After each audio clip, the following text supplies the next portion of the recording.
Olá, meu nome é Maricela Freitas, eu sou psicóloga clínica e sistêmica. Seja muito bem-vinda ao meu canal. No vídeo de hoje, nós vamos conversar sobre um tema que costuma gerar bastante curiosidade. Será que a psicologia sistêmica, ela considera o inconsciente?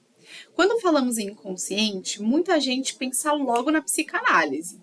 Mas será que dentro da perspectiva sistêmica existe também espaço para essa ideia? Hoje nós vamos mergulhar juntos nessa reflexão com exemplos práticos e metáforas para entender como a sistêmica entende a mente, os relacionamentos e os processos que muitas vezes acontecem sem que a gente perceba. Se você já se perguntou por que repete padrões, sente coisas sem saber explicar ou reage de maneira automática, esse vídeo aqui é para você. Então vamos lá, antes da gente falar da psicologia sistêmica, a gente precisa entender o que significa inconsciente. Para a psicanálise, Freud, pai da psicologia, já dizia que o inconsciente é um lugar psíquico onde ficam desejos, memórias e conflitos que não chegam à consciência, mas que influenciam as nossas escolhas, sentimentos e até doenças. Na vida cotidiana, isso se mostra quando, por exemplo, alguém sempre escolhe parceiros muito parecidos com o pai ou com a mãe, ou com um padrão comportamental, sem se dar muito conta.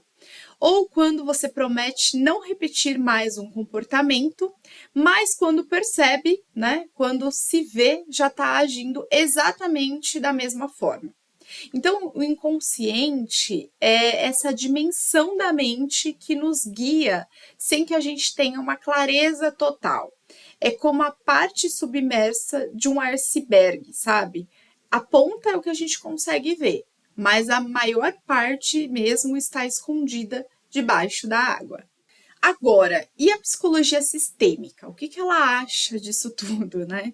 Essa abordagem surgiu nos anos 50, 60, com autores como Gregory Bateson, Minuchin, Bowen, a Escola de Milão, né, que os autores responsáveis foram Selvini, Palazzoli e toda a equipe.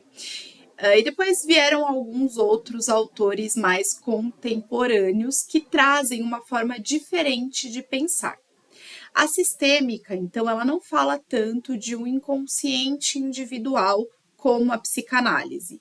Ela concentra mais nas relações e nos padrões de comunicação que se repetem entre pessoas e gerações. Podemos dizer, então, que para a sistêmica, aquilo que a psicanálise chama de inconsciente muitas vezes se manifesta nos padrões relacionais invisíveis, que são as lealdades familiares, aquelas regras não ditas, mitos, segredos ou modos de se comunicar que se perpetuam sem que as pessoas tenham muito consciência disso. Cai naquele lugar de normalidade. Ah, sempre foi assim, sabe? Um exemplo, então. Um filho que sempre assume a função de mediador dos conflitos dos pais, mesmo adulto, pode não perceber que carrega um papel imposto pelo aquele sistema familiar. Ele sente que ele tem que cuidar de todos, sem entender de onde isso vem. Para a psicanálise, pode ser uma questão inconsciente individual, mas para a sistêmica é um papel vinculado ao sistema, transmitido muitas vezes de geração em geração. Vamos fazer uma relação agora do inconsciente relacional e os padrões invisíveis, porque aqui entra uma ideia muito importante. Muitos autores sistêmicos falam de um inconsciente relacional. Não é um lugar interno apenas, mas algo que circula todo o sistema familiar.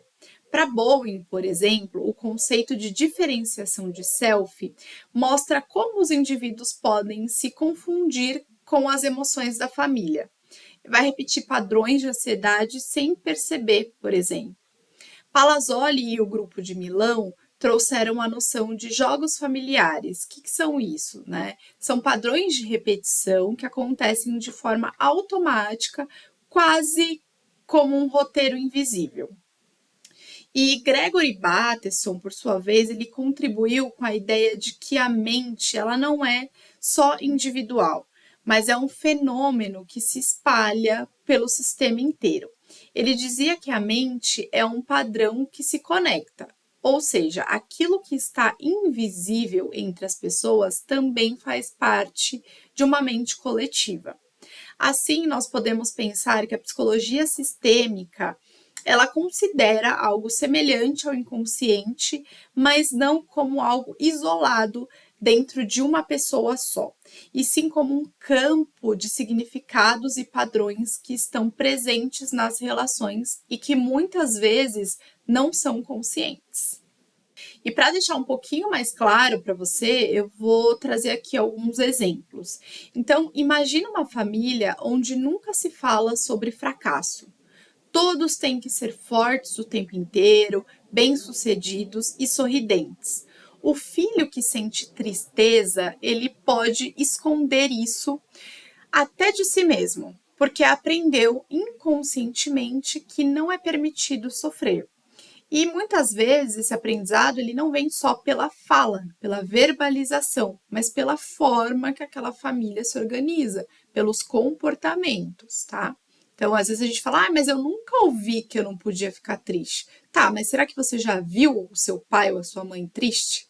Você já viu alguém falar sobre uma fase difícil? Às vezes a pessoa nunca teve contato com isso, né? Então, ela acha que aquilo não existe ou não é permitido, não dá para colher aquilo. Então, existem várias formas dessas mensagens serem passadas e aprendidas. Um outro exemplo é um casal que discute sempre pelo mesmo motivo, mas sem perceber que repete um padrão herdado pelos pais. É como se eles estivessem atuando em uma peça cujo roteiro foi escrito antes deles nascerem. O roteiro nem foi escrito para eles, tá? E uma metáfora interessante para pensar isso é do Wi-Fi, né? Você não vê o sinal, mas sabe que ele está ali, conectando todos os aparelhos que tem a senha, né? O inconsciente relacional, ele funciona de uma forma parecida, invisível, mas muito poderoso, transmitindo informações e padrões. Bom, e como podemos trazer esses conteúdos para a nossa consciência? Eu vou trazer aqui algumas dicas para você. A primeira delas é observe as repetições. Há padrões que se repetem na sua família, no seu relacionamento ou até no seu trabalho? Pergunte-se de onde isso vem. É realmente uma escolha minha ou eu estou repetindo algo automático? Segundo ponto, questione as lealdades invisíveis. Será que você está vivendo a sua vida ou cumprindo expectativas herdadas? Muitas vezes, sem percebermos, a gente segue os mandatos familiares, como não pode separar num casamento, tem que cuidar dos pais, não pode fracassar e coisas por aí que a gente ouve, né? Um terceiro ponto é use a consciência no presente. A sistêmica, ela valoriza muito o aqui e o agora. Então, pergunte-se, como eu estou me relacionando? Como a minha forma de comunicar influencia o outro? E aí eu trouxe aqui também algumas outras perguntas que vão te ajudar a refletir, que são quais frases ou crenças da minha família eu repito sem questionar, sem entender por que essas frases existem. Uma outra frase, uma outra pergunta, na verdade, é em quais situações que eu não tenho escolha, como se fosse um impulso automático. Quando eu vi, eu já fiz. E uma outra reflexão é como os relacionamentos moldam a forma como eu me vejo e me coloco no mundo. Então, será que a psicologia sistêmica considera o inconsciente? Sim, ela considera, mas de uma forma diferente da psicanálise. Enquanto a psicanálise olha para os conteúdos reprimidos de uma mente individual, a sistêmica ela se volta para padrões invisíveis de relacionamentos, para as mensagens não ditas, para aquilo que se repete de geração em geração sem que a gente perceba. No fim das contas, tanto a psicanálise quanto a sistêmica nos ajudam a entender que não somos totalmente conscientes das nossas escolhas. Mas a sistêmica nos lembra de algo essencial. Nós não existimos sozinhos. Nossas histórias, papéis e vínculos também carregam um inconsciente coletivo relacional. E se esse conteúdo fez sentido para você, deixa aqui nos comentários se você já percebeu padrões na sua família ou nos seus relacionamentos que pareciam invisíveis, mas que te influenciavam sem perceber. Eu vou adorar saber sobre a sua experiência. E se esse vídeo te ajudou, já curte, compartilha, se inscreve no canal, né? Compartilha com alguém que também se interessa por esse tema e que precisa entender mais sobre o inconsciente. Eu te vejo no próximo vídeo.